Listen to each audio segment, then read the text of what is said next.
آج میں آپ لوگوں کو روزے اور صحت کے متعلق کچھ باتیں کرنا چاہتا ہوں۔ جیسا کہ آپ جانتے ہیں روزہ جو ہے قرآن میں لکھا ہوا ہے کہ ہم نے روزے تمہارے پر فرض کیے جیسے کہ تم سے پہلے کے قوموں میں فرض کیا گیا تھا۔ یعنی یہ حضرت آدم کے زمانے سے روزہ ہم رکھتے آ رہے ہیں اور تقریباً ہر دھرم ہر مذہب کے ماننے والے کسی نہ کسی فارم میں روزہ یا ورت رکھتے ہیں۔ لیکن جب روزہ رہنا شروع کرتے ہیں تو جو لوگ بیمار ہیں ان کے لیے ذرا چیلنجز ہوتے ہیں یا وہ سوچتے ہیں، خاص کر کے آج کل جو بیماریاں کامن ہیں جیسے ڈائبٹیز ہے، بلڈ پریشر ہے یا ہارٹ بیماری ہے، ان مریضوں کے لیے دشواریاں ہو سکتی ہیں۔ تو خاص کر میں پہلے بات کروں گا ڈائبٹیز کے مریضوں کی کہ کن مریضوں کو روزہ نہیں رہنا چاہیے۔ حالانکہ یہ آپ کا ذاتی فیصلہ ہوتا ہے، لیکن اگر آپ کے صحت یا زندگی یا جان پہ نقصان ہو تو بہتر ہے کہ روزہ نہ رہا جائے، جیسا کہ سورہ بقرہ میں فرمایا گیا ہے کہ ہم نے تمہارے لیے آسانیاں پیدا کی ہیں، دشواریاں نہیں۔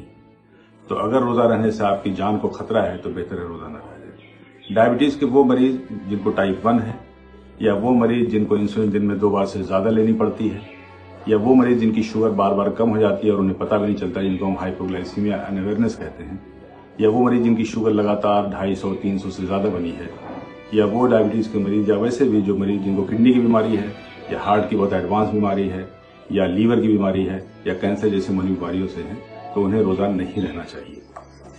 اب اگر آپ روزہ رہنا چاہتے ہیں تو کیا احتیاط کرنی چاہیے، وہ بہت ضروری ہے۔ پہلی بات تو یہ کہ سارے ڈائبٹیز کے مریضوں کو بہتر ہے کہ وہ روزہ رکھنے کے پہلے اپنے ڈاکٹر سے ملیں اور اپنی دواؤں کی مقدار اور ٹائمنگ کو ایڈجسٹ کریں۔ خاص کر آپ انسولین لے رہے ہیں 1 یا 2 وقت تو اس کی ڈوز کا ایڈجسٹمنٹ بہت ہی ضروری ہے۔ دوسری بات، اگر آپ دوائیں لے رہے ہیں تو دوائیں جیسے اگر آپ صبح میں 1 وقت دوا کھاتے ہیں تو اس کو آپ کو شام کو کر دینا ہوگا، کیونکہ رمضان کے دنوں میں رات میں آپ زیادہ کھاتے ہیں، دن میں نہیں کھاتے ہیں۔ یا اگر آپ 2 وقت دوائیں لے رہے ہیں تو اکثر ہم لوگ صبح کی دواؤں کو ڈوز کو کم کر دیتے ہیں اور شام کی دواؤں کی ڈوز کو اسی کو کنٹینیو کرتے ہیں۔ لیکن کسی بھی حال میں آپ یاد رکھیے کہ دواؤں کی ڈوز کا ایڈجسٹمنٹ روزہ رہنے کے پہلے ڈاکٹر کے مشورے کے ساتھ بہت ضروری ہے۔ دوسری چیز کی شوگر کی مانیٹرنگ کرتے رہیں۔ دن میں آپ شوگر ٹیسٹ کر سکتے ہیں، یاد رکھیے روزے کی حالت میں بھی شوگر کو ٹیسٹ کیا جا سکتا ہے اور ٹیسٹ کر کے اندازہ کر لیں کہ شوگر کنٹرول تو ہے یا نہیں ہے، کیونکہ اس میں سب سے بڑا رسک ہوتا ہے وہ ہائپوگلائسیمیا کا ہوتا ہے، یعنی شوگر نارمل سے نیچے چلے جانا۔ تو اگر روزہ رہنے کے دوران آپ کو چکر آتا ہے، پسینہ آتا ہے، وہ دھڑکن ہوتی ہے یا بہت شدید کمزوری محسوس ہوتی ہے تو ہو سکتا ہے کہ آپ کو ہائپوگلائسیمیا ہو رہا ہے۔ اور اگر ایسی حالت میں اگر آپ شوگر چیک کرتے ہیں اور شوگر 70 ملی گرام % سے نیچے آتی ہے تو بہتر ہے کہ روزہ آپ توڑ دیں، بند کر دیں، ختم کر دیں۔ یا اگر آپ کی شوگر 300 سے زیادہ آتی ہے تب بھی بہتر ہے کہ روزے کو ڈسکنٹینیو کر دیا جائے۔ تو یہ تو میں بتا رہا تھا آپ کو اس کے ہائپوگلائسیمیا وغیرہ کے مینجمنٹ کے بارے میں، اور اس کے بعد سے کوئی بھی میٹھی چیزیں آپ کھا سکتے ہیں۔ دوسرا اکثر یہ سوال کیا جاتا ہے کہ غذا کے بارے میں کہ ہمیں غذا کیا لینا چاہیے۔ تو یاد رکھیے سحری پہلی بات کہ آپ لیٹ ٹائم میں کریں، یعنی کہ فجر کے ذرا سا پہلے جو ہوتا ہے اس وقت کریں، کہ اگر آپ بہت پہلے سحری کر لیں گے تو ہو سکتا ہے ایک دن میں آپ کو ہائپوگلائسیمیا ہو جائے گا۔ اور اگر اذان آپ نہیں بھی سنتے ہیں تو اس بات کو یاد رکھیے کہ مسجدوں میں اذان اس وقت نہیں ہو رہی ہے تو یہ ہائی ٹیک دور ہے، آپ کے پاس الارم کلاک ہوتی ہے، موبائل ہے، تو آپ الارم لگائیں، وقت پر اٹھیں اور سحری کو کریں۔ جہاں تک غذا کا سوال ہے تو اس میں ہائی فائبر ڈائٹ لیجیے۔ فروٹس جیسے کہ سیب ہے، پپیتا ہے، ناسپاتی ہے یا اورنج ہے، یہ لے سکتے ہیں آپ۔ ہری سبزیاں جو چاہیں لے سکتے ہیں۔ ہائی فائبر ڈائٹ کہنے مطلب کہ جو ہے، دلیا ہے، ان سب چیزوں کی بنی ہوئی چیزیں آپ لے سکتے ہیں۔ ہاں، چکنی چیزوں کا پرہیز کریں، جیسے پراٹھا، سموسا، پکوڑی، سب جہاں تک ہو سکے اس سے اوائڈ کریں، کیونکہ اگر آپ میٹھی چیزیں کھاتے ہیں، شکر سے بنی ہوئی چیزیں کھاتے ہیں اور فیٹی چیزیں کھاتے ہیں تو دن میں آپ کو پیاس زیادہ لگے گی اور ڈی ہائیڈریشن کا بھی خطرہ ہوگا۔ پانی کا خاص کر کے آپ استعمال کریں، 3 لیٹر پانی بہت ضروری ہے، چونکہ آج کل گرمی کا دن ہے، دن میں ڈی ہائیڈریشن ہو سکتا ہے، تو سحری کے اوقات میں پانی بھی پورا پئیں اور افطار کے بعد بھی۔ اکثر ڈائبٹیز سے مریض مجھ سے سوال کرتے ہیں کہ کیا روزہ کھولنے کے لیے کھجور لے سکتے ہیں؟ جی ہاں، آپ 1 کھجور سے روزہ کھول سکتے ہیں۔ یاد رکھیے کھجور چاہے 1 لیں یا 10، سنت تو ہے ہی، تو 1 کھجور سے بھی روزہ کھولا جا سکتا ہے، اسے کھا سکتے ہیں۔ لیکن جو عام دنوں میں آپ پرہیز کر رہے ہوتے ہیں اس پرہیز کو کنٹینیو کریں، اسی پرہیز کو جاری رکھیں تاکہ آپ کی شوگر بھی کنٹرول ہے اور آپ کی عبادت بھی پوری ہو جائے۔ دوسرا جو اکثر ایک بات ہوتی ہے کہ روزے میں اکثر لوگ کہتے ہیں کہ زیادہ کھانے لگتے ہیں۔ یقین مانیے کہ جو عام دنوں میں آپ کھا رہے تھے اس سے کم بھی کھاتے ہیں تو بہتر ہے آپ کی صحت کے لیے، اور یہ ایک اچھا موقع ہے جس میں آپ اپنی صحت بہتر کر بھی سکتے ہیں۔ جہاں تک بلڈ پریشر کے مریضوں کا سوال ہے، بلڈ پریشر کے مریض اکثر یہ دیکھا گیا ہے کہ ان کا بلڈ پریشر تھوڑا رمضان کے دنوں میں کم ہو جاتا ہے، یعنی رمضان ایک مفید موقع ہے بلڈ پریشر کنٹرول کرنے کا، تو آپ اپنی دواؤں کی مقدار ڈاکٹر کے مشورے کے ساتھ تھوڑی کم کر سکتے ہیں اور کوئی خاص احتیاط کی ضرورت نہیں ہوتی ہے۔ روزہ ایک عبادت بھی ہے اور آپ کی صحت کے لیے ایک بہت بڑی نعمت بھی ہے۔ روزے کے اپنے فوائد ہوتے ہیں۔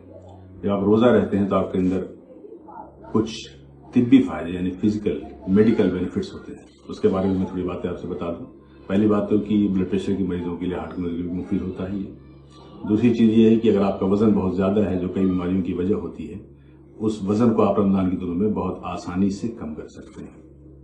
تیسری یہ دیکھا گیا کہ رمضان میں جو ثابت شدہ چیز ہے وہ یہ ہے کہ روزہ رکھنے والوں کی امیونٹی بہتر ہو جاتی ہے۔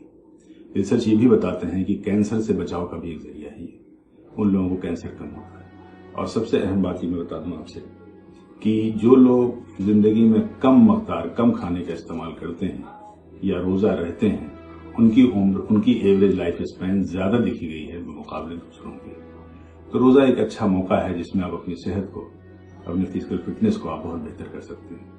ایک بڑی بات یہ بھی ہوتی ہے کہ اس میں آپ کی ول پاور یعنی قوت ارادی بہت مضبوط ہو جاتی ہے۔ تو یہ وہ موقع ہے جس میں آپ اپنی ان عادتوں سے جیسے تمباکو نوشی ہے، سگریٹ ہے، ان سب سے نجات پا سکتے ہیں۔ اور یاد رکھیے یہ سب چیزوں سے آج بھی ہمارے ملک میں بہت سے مریض جن کو برونکائٹس، استھما، COPD اور کینسر جیسی مولی بیماریوں کے شکار ہو جاتے ہیں۔ تو یہ عہد کریں کہ اس رمضان کے دوران آپ ان بری عادتوں کو، ان نشہ والی چیزوں کو آپ اس سے نجات پا جائیں گے۔ ایک آخری اور اہم بات، یہ جو وقت ہے ذرا چیلنجنگ ہے ہم سب کے لیے، سارے ملک کو آلریڈی، بلکہ پوری دنیا کے لیے۔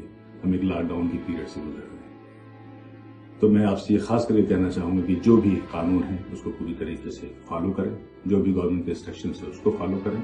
آپ مسجدوں میں نہ جائیں، کہیں بھی بھیڑ نہ لگائیں، اجتماعی افطار کا اہتمام نہ کریں۔ تراویح ساری عبادت آپ تنہائی میں اللہ سے تعلق پیدا کر سکتے ہیں اور عبادت کو کر سکتے ہیں۔ اور دوسری چیز کہ اس موقع پہ یاد رکھیے، ایک حدیث میں یاد آتی ہے، حضور نے کہا تھا کہ اگر کوئی شخص رات میں پیٹ بھر کے کھانا کھا کے سوتا ہے، اگر اس کا پڑوسی بھوکا ہے تو وہ ہم میں سے نہیں ہے، وہ اسلام کو ماننے والا نہیں ہے۔ اس لیے یہ آپ کا فرض ہے اور آپ کی یہ ذمہ داری ہے کہ آپ اپنے محلے، اپنے پڑوس، آس پاس دیکھیں کہ ایسا تو نہیں ہے کہ اس لاک ڈاؤن کے حالت میں کہیں وہ بھوکا تو نہیں ہے یا ضرورت مند تو نہیں ہے۔ بغیر کسی مذہب، ذات پات کی تکلیف کیے ہوئے سبھی لوگوں کے لیے آپ مددگار بنیں، ان کے کھانے کا انتظام کریں، ان کی جہاں تک ہو سکے مدد کریں، کیونکہ اس بات کو یاد رکھیے کہ charity is a part of our religion. انہی چند باتوں کے ساتھ میں آپ سے رخصت لیتا ہوں۔ آپ سب کو رمضان کی بہت بہت مبارکباد۔